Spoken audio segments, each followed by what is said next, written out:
जी, अस्सलाम वालेकुम नाज़रीन। आज का जो टॉपिक है ये बड़े लोगों की ख्वाहिश थी, तो मैंने सोचा इसके ऊपर मैं वीडियो बना ही देता हूँ कि हिप्नोसिस क्या होता है। कि इसके बारे में लोगों की एक ज़हनों के अंदर एक अजीब अजीब सी चीज़ें हैं कि लाइक कोई शायद मैजिक होता है या कोई शायद उसमें बंदा हिप्नोटाइज हो जाए तो दोबारा वापस नहीं आ सकता। तो मैंने सोचा इसके बारे में मैं ना कम्प्रिहेंसिव एक वीडियो आपको बना के देता हूँ जी।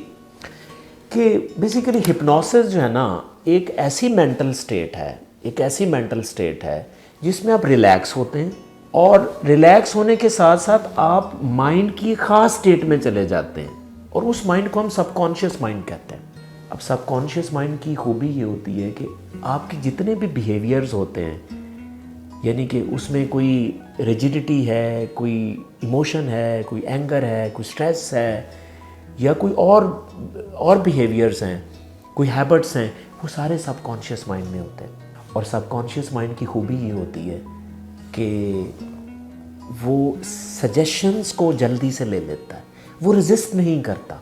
तो होता क्या है कि अगर आप किसी बंदे के माइंड से कोई हैबिट चेंज करना चाहें, कोई इमोशन चेंज करना चाहें, इमोशन मीन को किसी को बहुत गुस्सा आता है, आप उसका गुस्सा मैनेज करना चाहें, आप किसी की कोई फ़र्ज़ करें जिस तरह सबकॉन्शियस माइंड का तल्लक आइडियाज़ के साथ होता है, यानी कि आइडियाज़ जनरेट सिर्फ सबकॉन्शियस माइंड करता है।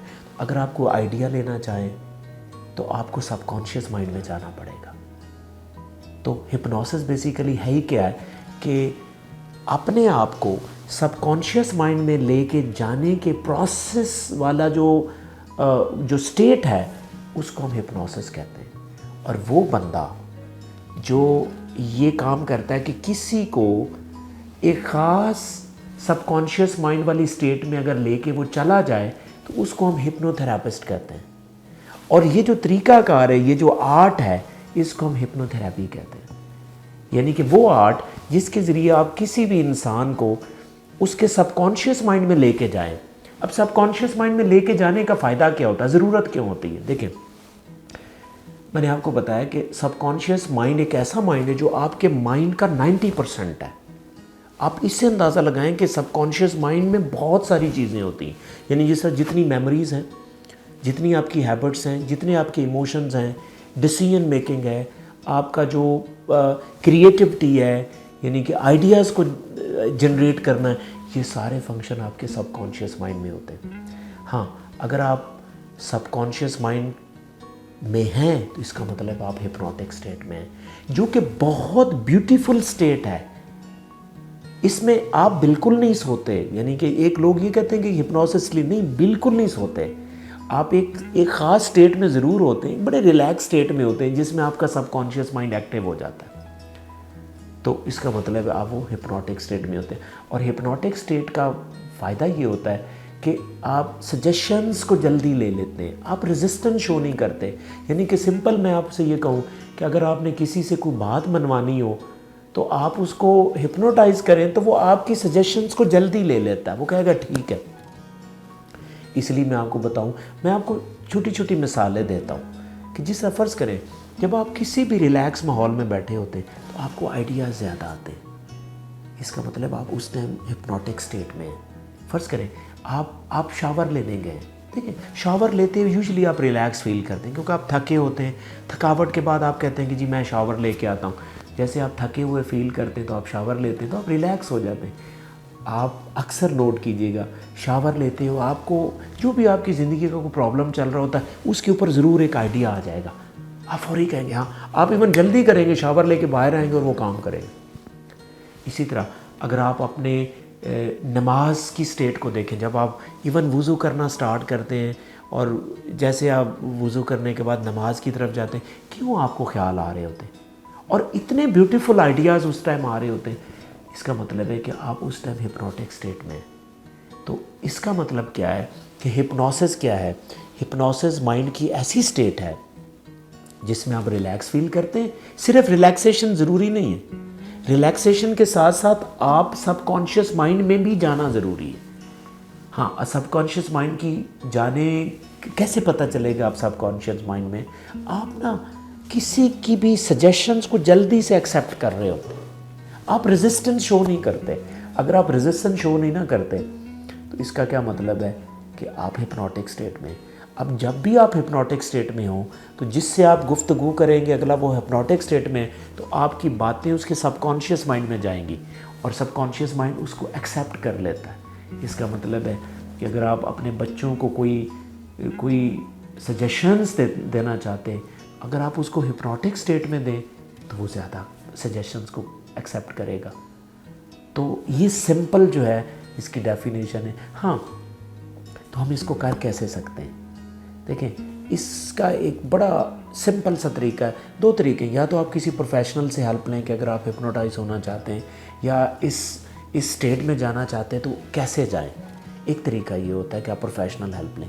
हाँ, प्रोफेशनल आपको ये भी सिखा सकता है कि अगर आप अपने आप को खुद हिप्नोटाइज करना चाहते हैं तो वो भी आप कर सकते हैं। उसको टेक्निकली सेल्फ हिप्नोसिस कहा जाता है। हाँ, अब सेल्फ हिप्नोसिस के लिए मैं आपको सिंपल गाइड कर देता हूँ। फ़र्ज़ करें इसको आप यूज़ कैसे कर सकते हैं। देखिए, अगर आपने कोई डिसीजन करना है, अगर आपने कोई आइडिया जनरेट करना है, अगर आपको किसी प्रॉब्लम के ऊपर सोल्यूशन चाहिए, तो आप अपने आप को हिप्नोटाइज करें। बिलीव मी, आपको वो आइडियाज़ आना शुरू हो जाएंगे। फ़र्ज़ करें मैं आपको एक टिप दे देता हूँ। देखें, आप करें क्या कि जब भी आपको किसी इन आइडियाज़ चाहिए, प्रॉब्लम का सलूशन चाहिए, आपको कोई किसी चीज़ के हवाले से कोई गाइडेंस चाहिए अपने आप से या डिसीजन मेकिंग में, तो आप पता क्या करें, आप किसी भी रिलैक्स जगह पे जाके बैठें। वो आपका बेडरूम हो सकता है, वो ड्राइंग रूम हो सकता है। कोशिश करें कि कोई सोफ़ा नमा जगह हो जिसमें आप थोड़ा सा अपने आप को पीछे कर सकें, थोड़ा सा 45 के एंगल पे। 45 का एंगल बहुत इंपॉर्टेंट है ऐसे। और उसमें टाइमिंग का भी बड़ा इंपॉर्टेंट कॉन्सेप्ट है कि यूजुअली हिप्नोसिस, अगर आप हिप्नोटाइज होना चाहते हैं तो evening hours are really important, क्योंकि इवनिंग आवर्स में टेक्निकली आप वैसे भी आधे हिप्नोसिस में होते हैं। क्योंकि मैंने आपको बताया था कि आपकी जो हिप्नोसिस का तल्लुक है ना, वो ब्रेन एक्टिविटी के साथ है। यानी कि ब्रेन एक्टिविटी अगर स्लो होती है तो आप हिप्नोटिक स्टेट में ईजिली जा सकते हैं। जैसे शाम होता है तो ब्रेन एक्टिविटी कम होना शुरू हो जाती है। ब्रेन एक्टिविटी ना आपकी रिदम्स में होती है इस तरह। सुबह उठेंगे तो ब्रेन एक्टिविटी बढ़ना शुरू हो जाएगी और ऐसे वो कम होती जाती है, यानी कि इसको हम ब्रेन वेव्स कहते हैं। तो यूजुअली शाम के टाइम और सोने से पहले आप अल्फ़ा वेव्स में होते हैं। ब्रेन की जो वेव्स चल रही होती हैं वो अल्फ़ा वेव होती हैं। तो टाइम की जो सिलेक्शन है वो भी बहुत इंपॉर्टेंट है। हाँ, टाइम की सिलेक्शन के साथ 2-3 घंटे पहले आपने कोई भी स्टिमुलेंट चीज़ नहीं लेनी। यानी जिस तरह होता है ना कि आपने कोई कॉफ़ी पी है, बिल्कुल कॉफ़ी, क्योंकि आपका क्रिटिकल माइंड ज़्यादा एक्टिव होगा अगर आपने कॉफ़ी ले ली। कोई सिगरेट नहीं लेनी, कोई कॉफ़ी नहीं लेनी, कोई सोडा नहीं पीना। तो 2-3 घंटे पहले आपने ये काम नहीं करना और आप अपने रूम में चले जाएं, किसी सोफ़ा पे बैठ जाएं। बिल्कुल कोशिश करें लाइट्स ऑफ कर लें। लाइट ऑफ होने से क्या होगा कि आपका ब्रेन कम एक्टिव होता है। जैसे अक्सर आपने देखा होगा, मैं आपको एक मिसाल देता हूँ। स्पेशली जब आप कोई पेपर दे रहे होते हैं ना, तो आपने कोई MCQs पढ़ा, जैसे फ़र्ज़ करें कि एक स्टेटमेंट पढ़ी, उसके पास 4 ऑप्शंस हैं, तो आपने वो पहले पढ़ा हो अगर, तो होता क्या है कि आप कंफ्यूज हो जाते हैं कि कौन सा ऑप्शन ठीक है। आप अचानक ऐसे कर लेते हैं, यानी कि आंखों पे हाथ रखते हैं आप। अब इससे होता क्या है कि लाइट जो है वो नहीं पड़ती। जब लाइट नहीं पड़ती ना, तो आप फौरी तौर पे सबकॉन्शियस माइंड में चले जाते हैं और सबकॉन्शियस माइंड आपको सही ऑप्शन बताता है कि ये ठीक ऑप्शन है। और इस तरह अगर आपको माइंड ऑप्शन बताए तो वो ठीक होता है। अब देखिए, समटाइम आपका माइंड आपको खुद प्रोटेक्ट कर रहा होता है कि आपने हिप्नोटिक स्टेट में जाना है, क्योंकि जैसे लाइट ऑफ होती है ना, तो आपकी ब्रेन वेव स्लो होती हैं।